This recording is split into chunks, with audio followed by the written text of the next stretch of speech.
क्या इंडिया की foreign policy एक मजाक बनकर रह गई है? और मैं इस वीडियो में प्रूव भी कर दूंगा, बस आप एंड तक देखना। तो एक इंपॉर्टेंट खबर जो सबने मिस कर दी है, और खबर ये थी कि जो एस जयशंकर साहब हैं उनसे जो म्यूनिक सिक्योरिटी कॉन्फ्रेंस में मीटिंग चल रही थी, मतलब वहां पर सारे वर्ल्ड लीडर आए हुए थे, तो वहां पर उनसे क्वेश्चन पूछा गया क्या भारत रशिया से तेल खरीदना कम कर देगा अमेरिका के दबाव में?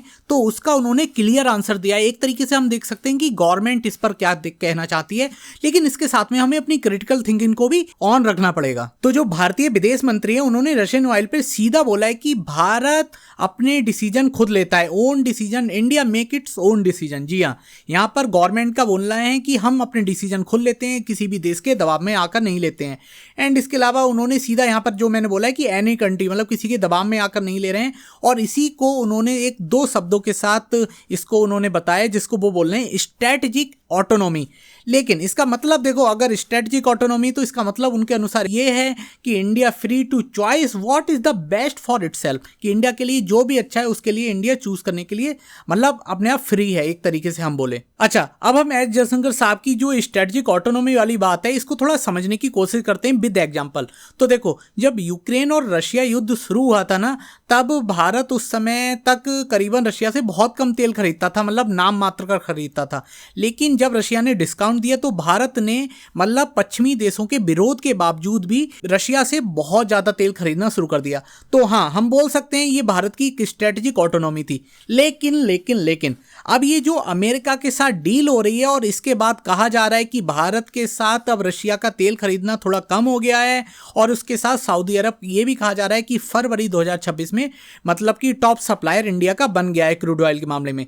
तो यहाँ पर जो स्ट्रेटेजिक ऑटोनॉमी है वो क्लियर समझ में नहीं आ रही है हमें कि किस तरीके की स्ट्रेटेजिक ऑटोनॉमी है, क्योंकि डील होने के बाद से इंडिया ने रशिया से तेल खरीदना एक तरीके से थोड़ा कम कर दिया है। तो इसे प्रेशर ऑटोनॉमी बोल सकते हैं क्या हम? आप बताइए कमेंट सेक्शन में। अच्छा, तो ये जो स्ट्रेटेजिक ऑटोनॉमी की बार बार बात निकल कर आ रही है इंडिया के, खासकर अमेरिका के संदर्भ में, तो ये इशू शुरू कैसे हुआ ये भी थोड़ा समझ लो। सबसे पहले ये इशू शुरू हुआ जब रशिया यूक्रेन वॉर स्टार्ट हुआ 2022 में, एंड इंडिया लगातार तब से ही रशिया से तेल खरीदता रहा। तो जो डोनाल्ड ट्रंप हैं उन्होंने सीधा बोला कि अब ये डील हुई कि भारत अब रशिया से तेल नहीं खरीदेगा, एंड इसके साथ में हम भारतीय जो गुड्स एंड सर्विसेज है उस पर अपने जो टैरिफ हैं वो भी हम कम कर देंगे। तो यहाँ पर एक तरीके से उन्होंने इंडिया की जो स्ट्रेटेजिक ऑटोनॉमी है उसकी एक तरीके से हम बोले तो उस पर एक तरीके से कटाक्ष कर दिया कि उन्होंने डिसाइड करा यहाँ पर उनके अनुसार भारत अब नहीं रशिया से तेल खरीदेगा। तो यहाँ पर ये कहना तो ठीक है, उन्होंने सीधे बोल दिया, लेकिन इसको अगर हम फैक्चुअल समझें तो भारत ने रशिया से तेल खरीदना कम भी कर दिया है, जैसा कि फरवरी 2026 में निकलकर सामने आ रहा है। ऐसा कहा जा रहा है, यहाँ पर मैं आर्टिकल भी कुछ मतलब कि एनिमेशन के थ्रू आपको दिखा दूंगा कि भारत का जो टॉप सप्लायर है वो सऊदी अरब बन चुका है। तो यहाँ पर एस जयशंकर साहब का यानी कि गवर्नमेंट का कहना है कि ऑयल कंपनियां डिसाइड करती हैं कि उन्हें कहाँ से तेल खरीदना है, लेकिन हम सब मतलब फैक्चुअल चीज़ें जानते हैं। आप भी बताओ, क्या ऑयल कंपनियां डिसाइड करती हैं या फिर गवर्नमेंट डिसाइड करती है? गवर्नमेंट के प्रेशर में, या इंडियन कंपनी जैसे रिलायंस हो गया, जैसे न्यारा हो गई वगैरह डिसाइड करती हैं? तो एक तरीके से हम देखें तो जब से ये डील कंफर्म हुई है मतलब अमेरिका और इंडिया के बीच, तब से एक तरीके से अमेरिका ने भारत पर सॉफ्ट प्रेशर क्रिएट करा है। एंड इसी के साथ में जो म्यूनिक सिक्योरिटी कॉन्फ्रेंस हुआ उसमें जो एस जयशंकर साहब हैं उनसे क्वेश्चन एक ये भी पूछा गया कि क्वाड का क्या अस्तित्व है भाई, क्योंकि डोनाल्ड ट्रंप के समय में क्वाड तो अब तो एकदम से डाउन होता जा रहा है, मतलब उनके पहले कार्यकाल में तो बहुत आगे बढ़ गया था।